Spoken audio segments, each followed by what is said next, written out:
2주가 참 빠른 것 같습니다. 2주.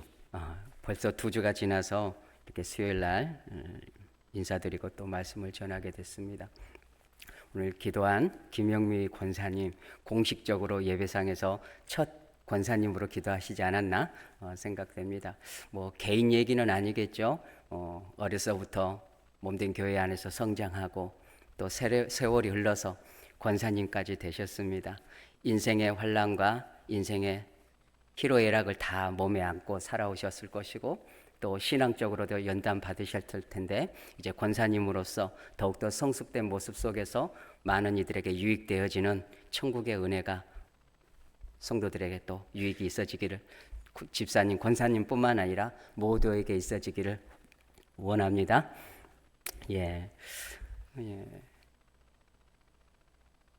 좀 뭐 해외여행 많이 다녀보지는 않았지만 혹시 여러분들은 해외여행을 가보고 싶은 나라가 있다면 굳이 꼭 갈 수는 없지만 마음에 그 나라는 한번 가봤으면 좋겠다 그런 나라가 있지 않은가 싶습니다. 저는 이제 개인적으로 스위스를 좀 가보고 싶더라고요. 이 TV에 보면 그 알프스 산맥과 그런 풍경들을 볼 때 참 이국적인 우리나라에서 볼 수 없는 그런 풍경들을 볼 때 한 번은 좀 가보면 어떨까 그런 생각을 해봤습니다. 그런데 오늘 본문에서 보니까 본문에 의한 천국이라는 이 단어가 나오는데 어떤 세상의 아름다운 곳, 경치가 좋은 곳보다도 눈물과 아픔과 불평등과 쓰라림이 없는 차별이 없는 그 나라, 죄악이 없고 악이 없는 그 나라, 무엇보다도 우리 주님과 함께 영원토록 함께 즐거워하며 함께 거하는 그 나라가 천국이다 그런 것입니다. 그래서 오늘 천국에 대한 이야기 말씀을 같이 나눠보고자 합니다.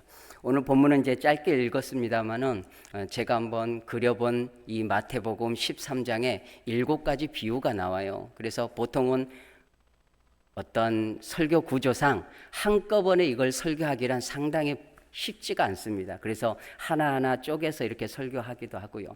또 제가 이거를 쪼개서 설교하기도 거의 불가능한 그런 시간적인 제한도 있고 그래서 이거를 제가 한번 전체를 한번 살펴봤어요. 예수님께서 7가지 비유를 통해서 우리에게 가르쳐 주시고 싶으셨던 그 시대의 2000년 전에 바닷가에서 많은 무리들과 또 비유를 해석하며 제자들에게 가르치고 싶으셨던 천국에 대한 그 천국이 무엇이었는가 이것을 중심으로 하나를 살펴보고 그 다음에 각각 이 비유에 대해서 핵심적인 것을 한번 기억을 되삼아 한번 짚어보고 이렇게 정리를 해보겠습니다. 읽어볼까 이야기를 할까 생각에다가 결론은 제가 간단하게 이야기식으로 우리 기억을 되삼아서 7가지 비유를 제가 먼저 또 간단히 말씀드리겠습니다. 7가지를 또 기억하지 않고 막 들으시면 헷갈리니까. 먼저는 씨 뿌리는 비유예요.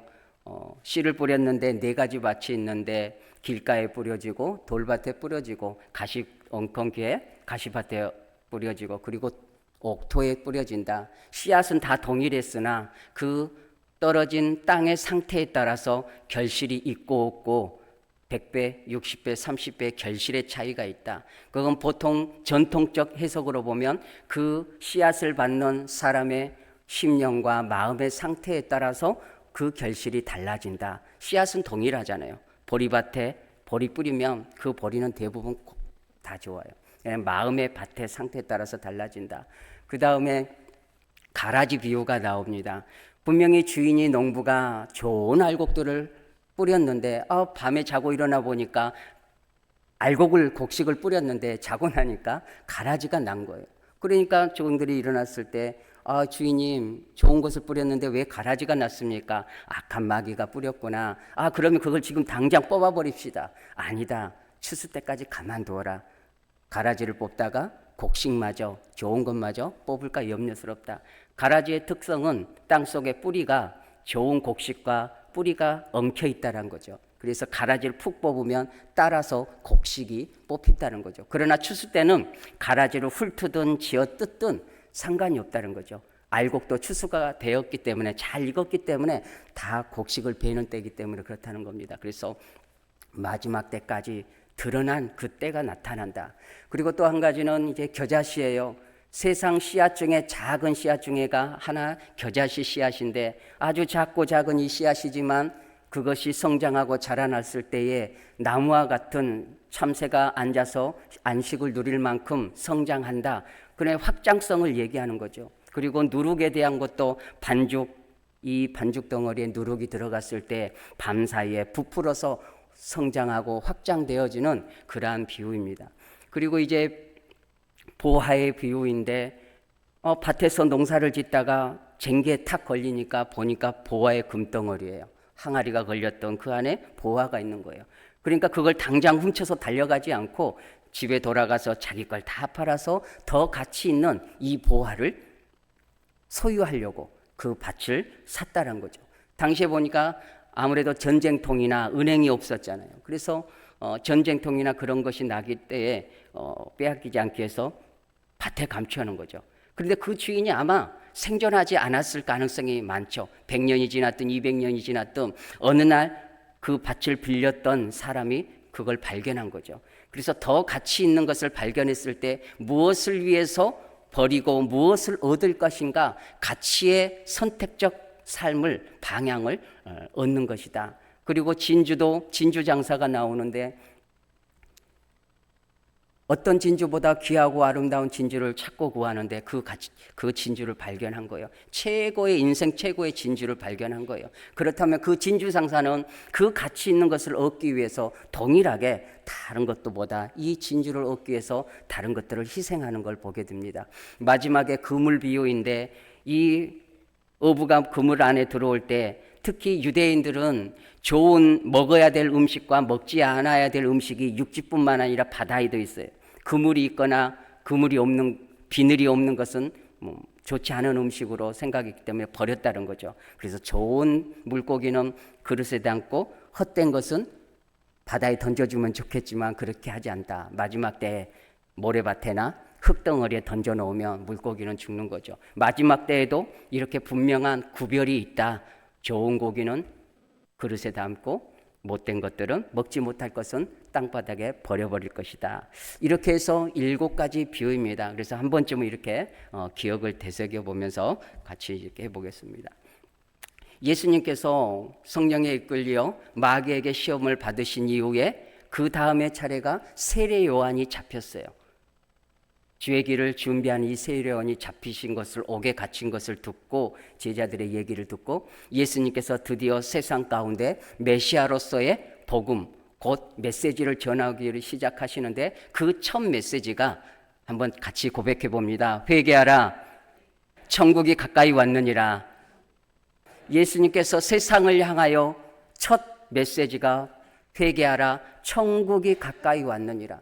그러니까 예수님께서 말씀하신 첫 그 중심은 뭐냐? 천국이었다는 거예요. 목적은 천국이었다.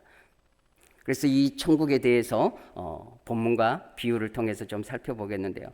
먼저는 이 비유라는 게 있어요. 우리가 비유라는 걸 이렇게 쉽게 생각하면 돼요. 비유를 하기 위해서는 여러 가지 방법이 있는데 단순하게 이렇게만 생각하면 좋겠습니다. 이런 얘기가 있잖아요. 시간은 금이다. 시간은 금이다 했을 때 시간은 금이 아니에요. 그러나 금이라는 가치가 있다라고 했을 때 금처럼 그 이상으로 가치 있는 것이 무엇인가? 시간이다라는 거죠. 그래서 금을 강조하는 게 아니라 시간을 강조하기 위해서 시간은 금이다, 이런 게 비유예요. 하나를 더 들면 이야, 그 사람 성질 불같아, 이게 비유예요. 성질과 성격과 불은 다른 것이지만 불의 성질을 가지고 그 사람을 비유적으로 표현한 거죠. 불 같다라는 것은 우락바락하다는 거죠. 다혈질적으로 욱하다, 그런 뜻으로 이해하면 되겠습니다. 이런 게 비유입니다. 예수님께서도 이렇게 일상 속에서 쉽게 할 수 있는 그러한 비유법으로 하늘의 천국의 비밀들을 가르쳐 주셨다. 두 번째, 동일하게 예수님은 30여 년 동안 가깝게 갈릴리 나사렛, 농촌과 오천이 공존하는 그곳에서 나셨어요. 그러니까 하나님께서 어떠한 신학적, 철학적 전문가들만 소수만이 알아들을 수 있는 용어로 하신 게 아니라 귀가 있고 귀가 있으면 다 알아들을 수 있는 그러한 단순하고 쉬운 일상 언어로 일상의 생활상의 언어로 설명을 해 주셨다. 너무 귀한 거죠. 마지막으로 비유를 말씀하신 이유가 또 중요하죠. 왜 비유로 말씀하셨을까? 누구나 알아들을 수 있는 쉽고 생활상에서 늘 자주 볼 수 있는 그 언어로 말씀하셨다면 쉽게 누구나 알아들을 수 있었다는 거죠. 그러나 또 한 가지는 비유는 쉽지만 비유이기 때문에 그 속뜻을 알아들을 수 없다는 거죠. 한 예로 거듭남, 다시 주 안에서 거듭남, 이것은 우리는 다 이해합니다. 예수님을 믿은 사람은, 세례를 받은 분들은, 주님을 주님으로 고백한 사람들은 거듭남에 대해서 무언지를 압니다. 그 단어만 들어도. 그러나 믿지 않는 사람들은 도저히 거듭남에 대해서 이해할 수가 없다는 거죠. 그처럼 예수님께서 비유를 통해서 들을 수 있는 자에게는 알게 하시고 깨닫게 하시고, 그러나 깨닫지 못할 자들에게는 알아들을 수 없는, 그렇게 하셨다라는 겁니다. 먼저 이런 질문을 또 하나 먼저 드려볼까요? 우리가 보통 가지고 있는 이미지가 있어요. 우리가 각자가 가지고 있는 어떤 것에 대한 이미지. 천국 하면 여러분들이 생각하는 천국은 어떤 것이 그려집니까? 10초 드릴까요? 한번 상상해 보세요. 우리가 갈 그곳, 요단강을 건너면 가야 할 그곳, 혹은 이 땅에서 누리고 있는 그곳이 있을 수 있는데, 천국 가면 떠오르는 그 이미지 있지 않습니까? 저 같은 경우는 그런 거예요. 제 머릿속에 먼저 있는 것은 생명나무가 있고, 물론 주님이 계시고, 그런데 그렇게 가치 있다 생각하는 금은보화와 수정, 이런 보석들이 그냥 건축물 자재이고 도로에 깔린 아스콘에 불과하다.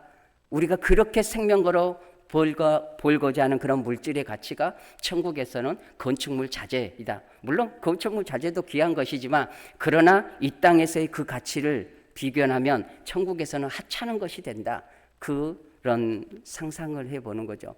그리고 사자들과 어린아이들이 뛰놀고 독사굴에 손을 넣어도 물지 않는 화평과 평화가 공존하는 악이 없는 그런 나라, 이런 걸 보통 생각해 봅니다. 그런데 오늘은 예수님께서 우리에게 그때 당시 제자들과 무리들을 뿐만 아니라 오늘 살아가는 저와 여러분들에게 예수님께서 말씀해 주시고 가르쳐 주고 싶었었던 마태복음 13장 안에서의 제한적으로 볼 때에 이 안에서 비유로 말씀하신 천국의 핵심이 무엇일까? 그것을 먼저 하나 살펴보겠습니다. 어쩌면 이 설교의 가장 핵심적인 부분이에요.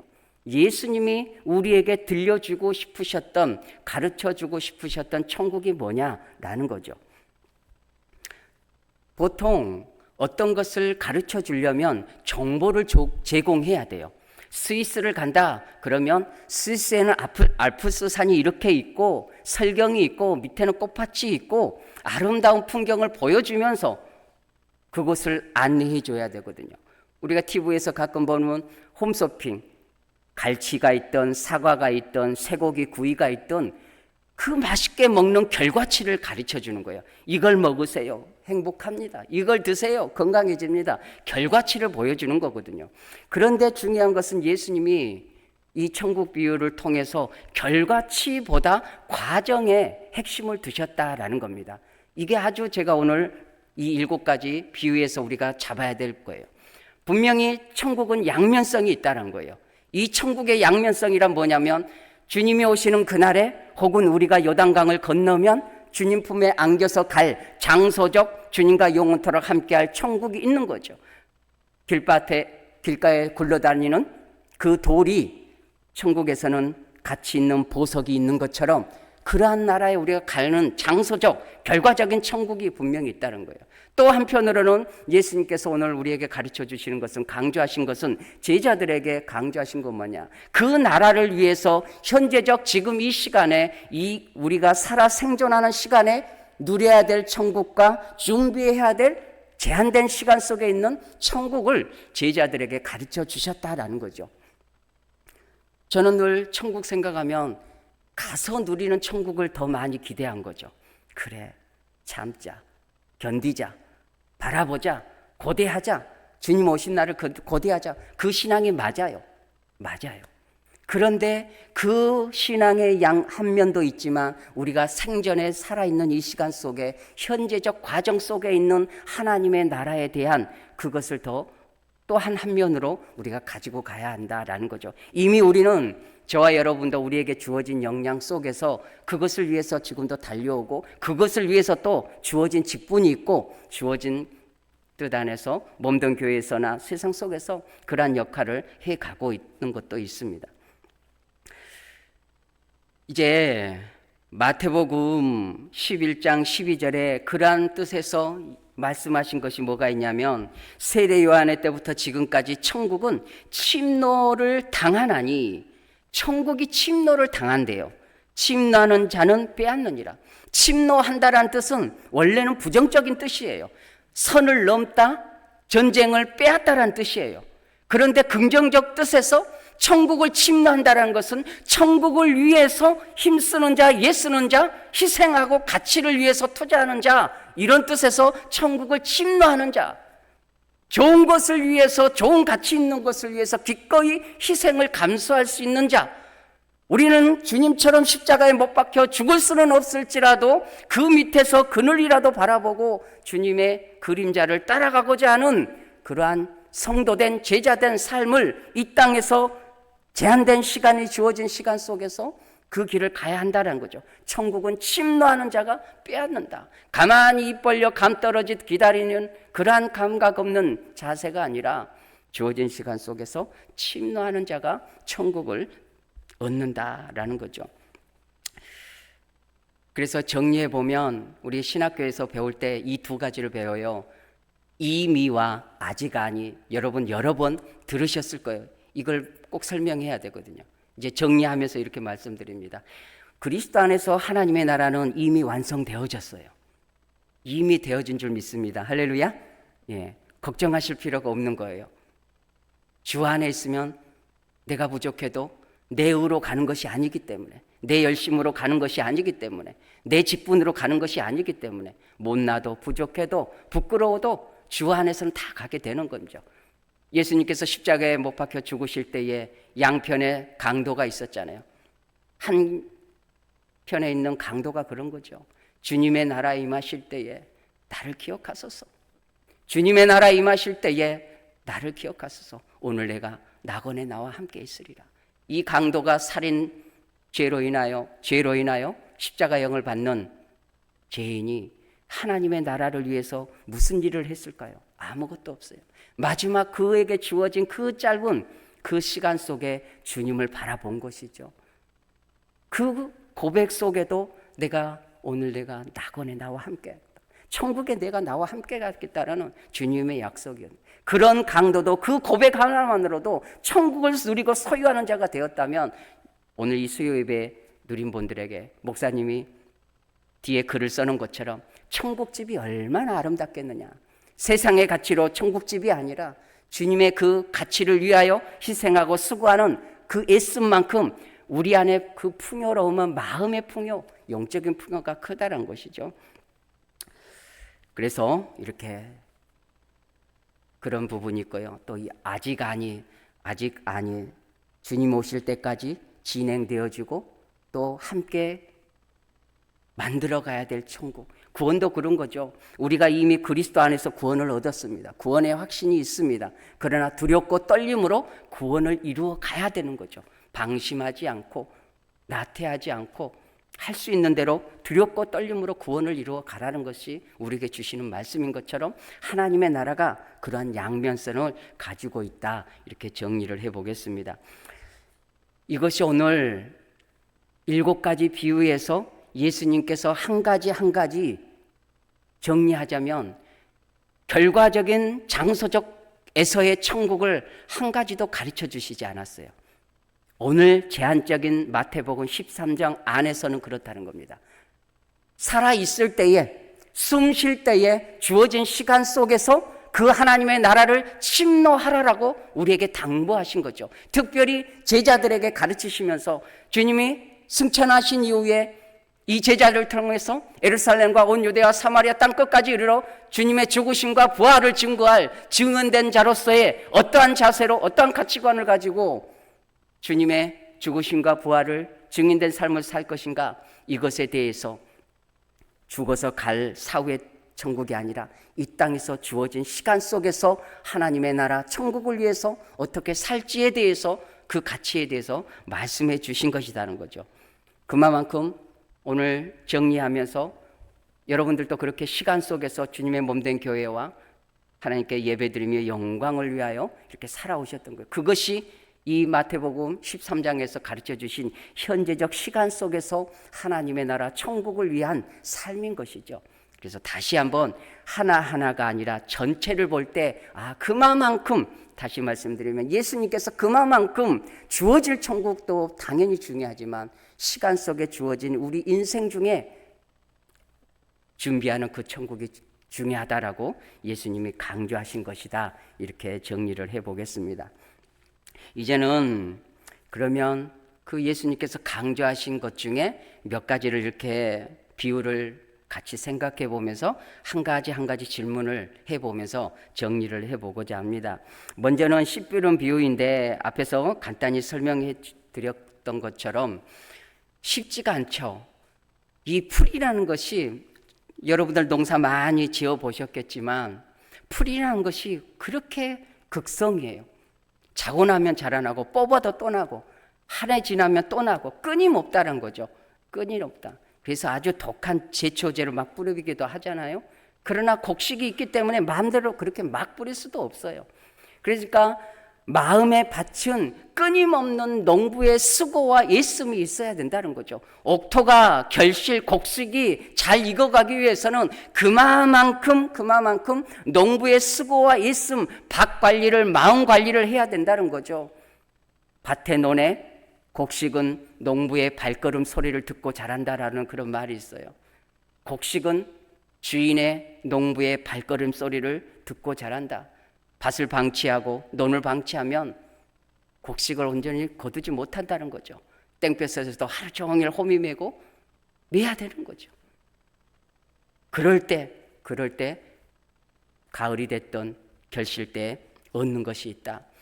우리 마음밭이 그렇다는 거죠. 길가밭이 혹은 돌밭이 가시밭 같은 세상 속에 살다 보면 우리가 근심하고 염려하고 그런 유혹적인 일들이, 영적인 타격들이 있다는 거죠. 그러나 그것이 한 번 지나가면 끝이 아니라 끊임없이 잡풀처럼 온다는 거죠. 그래서 끊임없이 우리는 뽑아내고 관리해야 된다. 마음의 영적인 상태를 관리해야 해야 한다라는 것이죠. 이런 질문을 해드려봅니다. 여러분의 오늘 마음의 밭 상태는 어떻습니까? 풀이 있어요. 저에게도 풀이 있어요. 이거는 불가피한 일이에요. 풀이 있어서 문제가 아니라 그 풀을 뽑기 위해서 나는 어떠한 수고와 애씀을 하고 있는가. 말씀과 기도와 예수 그리스도의 십자가의 죽으심을 바라보며 그분과의 교제 속에서 성령 안에서 날마다 수고와 애씀의 영적인 일을 게을리하지 말아야 된다라는 거죠. 이것이 내가 농부라면 우리 농부된 밭두렁의 발걸음 소리다. 정리를 해봅니다. 수고롭습니다. 지치기도 합니다. 그럼에도 불구하고 농부된 저와 여러분들이 우리 마음의 밭에 그러한 열심히 끊임없이 쉼없이 우리 안에 있는 잡초와 풀들, 이 단단해진 심령들을 날마다 주 안에서 말씀과 기도로 갈아엎으시고 잘 곡식이 뿌리 내리고 결실 맺을 수 있도록 관리를 잘 하시는 우리가 되길 원합니다. 이게 첫 번째로 씨앗 뿌리는 비유고요. 그 다음에 또 하나 중요한 것이 이 겨자씨 비유하고 누룩 비유입니다. 두 가지 공통점이 있는데 확장한다, 성장한다 있어요. 아주 작디작은 씨앗이지만 누룩은 반죽에 비해서 작은 비율이지만 작지만 그것이 자라나고 그것이 부풀게 하면 그 이상의 성장과 확장성을 드러낸다는 거죠. 이 겨자씨 비유는 외형적 성장이란 거죠. 외형적 성장, 크기의 성장을 나타내는 거죠. 그리고 누룩은 내면의 성숙됨을 나타냅니다. 빵 안에서, 반죽 안에서 그 발효가 되기 때문에. 그리고 이걸 보니까 이런 거죠. 우리 안에 이 겨자씨와 누룩이 들어있는 거죠. 외형적이 됐든 내면적이 됐든 그리스도를 닮아가는 날마다의 그 성장과 성숙의 모습들이 있어야 되는 거죠. 그리고 우리의 작은 겨자씨 같은 내가 세상 속에서 주어진 영상 속에서 주어진 분량만큼 주님의 몸된 교회와 세상 속에서 영향력을 끼치는 거죠. 이것이 중요하다. 왜냐? 그 겨자씨에서 자라난 곳에서 참새가 새가 와서 깃들고 쉼을 얻고 그늘진 곳에 안식을 누렸다는 거죠. 이것처럼 작지만 여러분 안에서 여러분 한 분 한 분을 통해서 여러분들의 그런 그늘이 되어지는 그러한 듬직한 분들이 되어졌으면 좋겠습니다. 그리고 진도 중앙교회가 이 지역사회 안에서 중앙교회에 가면 안식을 누리고 평안을 누리고 세상에서 경험하지 못하는 관심과 사랑을 경험함으로 작지만 주님의 사랑을 누림으로 참된 주님을 바라보는 그러한 사람으로 그 사랑을 받아서 또 사랑을 흘려보낼 수 있는 그러한 아름다움의 결실이 있는 우리가 중앙교회가 되어지기를 주님의 이름으로 축원합니다. 그렇게 여러분들이 평생 몸된 교회 안에서 힘쓰고 있은 줄 믿습니다. 이제 또 마무리적으로 하나를 더 해보면 그렇습니다. 감추인 보화와 진주가 있습니다. 이 두 가지도 어떻게 보면 일생을 살면서 가장 가치 있는 것을 발견했을 때 발견한 자의 선택이었다는 겁니다. 발견한 사람의 선택. 예수님을 진정 발견한 사람은 자기의 주어진 인생 속에서 그것을 위해서, 주님을 위해서 헌신하게 된다는 거죠. 이 밭을 갈았던 보화를 발견했던 농부가 집의 모든 것을 팔아서 그 보화를, 그 밭을 소유했던 것처럼 우리의 인생이 그래야 된다. 최고의 인생의 가치와 인생 최고의 목적과 무엇을 위해서 인생을 살아야 할지에 대해서 고민하는 것이고, 우리에게 주어진 그러한 역량들을 무엇을 위해서 써야 될지를 주 안에서 이러한 고민들을 할 수밖에 없다라는 거죠. 동일하게 진주를 발견했던 이 사람에게도 그런 것이죠. 그런데 중요한 것은 우리는 이미 주 안에서 보화가 있고 진주가 있어요. 그 보화와 진주는 하나님의 말씀이며 그리스도인 거죠. 이 그리스도를, 이 말씀을 이미 우리는 소유했어요. 하나님의 말씀이 우리 안에 심겨져 있어요. 그런데 시간이 지나고 세상의 역경과 환난과 핍박과 세상에 입고 먹고 마시는 그러한 세상적 것들 때문에, 연약한 것들 때문에 그 믿음이 그 진주를 덮어놓고 있다라는 거죠. 진주는, 보화는 빛을 낼 때, 빛을 받을 때 광채가 난다는 거죠. 형광등도 스위치를 넣어야 빛이 나지 않습니까? 형광등은 형광등이에요. 이렇게 환하잖아요. 그러나 스위치를 넣지 않으면 그 형광등에 의미가 없다는 거죠. 우리가 아무리 그리스도의 사랑을 받았고 우리 안에 보화가 있고 진주가 있어도 덮어놓으면 혹은 먼지로 쌓여 있으면 그 가치가 드러나지 않는다는 거죠. 우리 안에 잠자고 있다라는 거죠. 그러므로 저도 그렇고 여러분들도 그렇고 이미 우리가 가지고 있는 그 보화, 이미 소유한 그 진주를 온전하게 드러내기 위해서, 빛을 내기 위해서 우리가 먼지를 닦아내고 닦아야 된다는 거죠. 오늘도 이 예배 드리면서 기도하시면서 돌아가실 때 이 한 가지를 발견했으면 좋겠어요. 이미 보화가 내 안에 있고 이미 말씀이 내 안에 있고 이미 진주가, 그리스도가 내 안에 있음에도 그것이 혹여나 내 육신으로 세상 것으로 가려지지는 않았는지, 빛을 온전히 바라고 있지 않은 이유가 무엇인지를 발견해서 그 빛을 빛으로 드러내도록, 그 가치를 가치 있게 드러낼 수 있도록 닦아내고 이 문질르물을 통해서 빛을 발할 수 있는 우리가 되어지기를 원합니다. 다시 정리를 해봅니다. 오늘 전체와 이렇게 간단하게 이렇게 정리를 해봅니다. 다시 강조드리는 것은 천국은 분명히 사후에 주어집니다. 우리 생명이 끝나는 그날에 천국의 환송 예배 속에 우리는 우리의 영혼이 주님 품 안에 안길 것입니다. 의심할 수 없고 분명히 주어집니다. 그러나 7가지 비유 속에서 예수님이 강조한 시간은 시간대죠. 그 경계의 선이 죽음 이후의 강조가 아니라 오늘 살아있는 이 시간에 젊은 분들은 젊은 분대로, 연세 드신 분은 연세 드신 분대로 남녀노소를 떠나서 어떠한 형편과 처지를 다 떠나서 그렇다는 거죠. 우리가 핑계 댈 수 없는 것은 이런 거예요. 내가 뭐 있어서, 내가 뭘 알아서, 내가 뭔 직분이 있어서. 아니요. 우리 주님은 동일한 거예요.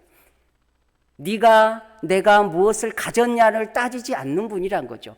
우리에게 허락한 만큼, 주어진 만큼 그 안에서 콩조각이면 콩조각으로, 사과 조각이면 사과 조각으로, 수박이면 수박으로 우리에게 주어진 그것 안에서, 저는 물질만을 얘기하는 것이 아니죠. 인생의 전체를 통해서 우리에게 주어진 걸 가지고 남녀노소를 떠나서 주어진 시간 속에서 우리 안에 심겨진 보화와 말씀과 그 진주를 빛을 발할 수 있는 내 안에 심겨진 천국이 나뿐만 아니라 타인에게 좋은 영향을 끼칠 수 있는 그러한 모습이 있었으면 좋겠다. 그래서 정리를 해봅니다. 어제나 오늘 혹여나 우리는 여러 가지 근심 속에 있을 수 있었잖아요. 그런데 이런 가사처럼 그려봤으면 좋겠습니다. 동그라미 그리려다 무심코 그린 얼굴처럼, 이 가사처럼 하루하루 일과 속에 우리가 하늘을 몇 번 쳐다보는지, 혹은 하늘이 아니어도 내 마음과 우리 삶 속에 있는 우리 주님, 천국을 주시는 그 주님을 몇 번쯤 천국을 그려보는지, 우리가 그것을 좀 보고 그려보았으면 좋겠습니다. 천국을 그려보고 내 안에 있는 주님의 천국을 그려볼 때마다 내가 이 땅에 살지만 매여 있는 이 땅의 삶이 아니라 하나님의 나라를 위한 삶을 지향하고 바라보는 그러한 빛을 내는 삶이 아닐까 생각해 봅니다. 한번 저와 같이 고백해보고 마무리하겠습니다. 눈을 들어 하늘을 보자. 할렐루야. 우리 주님은 우리 안에 천국이 있는 거죠. 우리 안에 천국을 누리시고 한 분 한 분에게 오늘 이 시간 속에 천국을 예비할 수 있는 시간 동일하게 주셨으므로 아름답게 준비해 가시는 여러분들 되어지길, 우리가 되어지기를 간절히 원합니다. 기도하겠습니다. 하나님 아버지 감사합니다. 오늘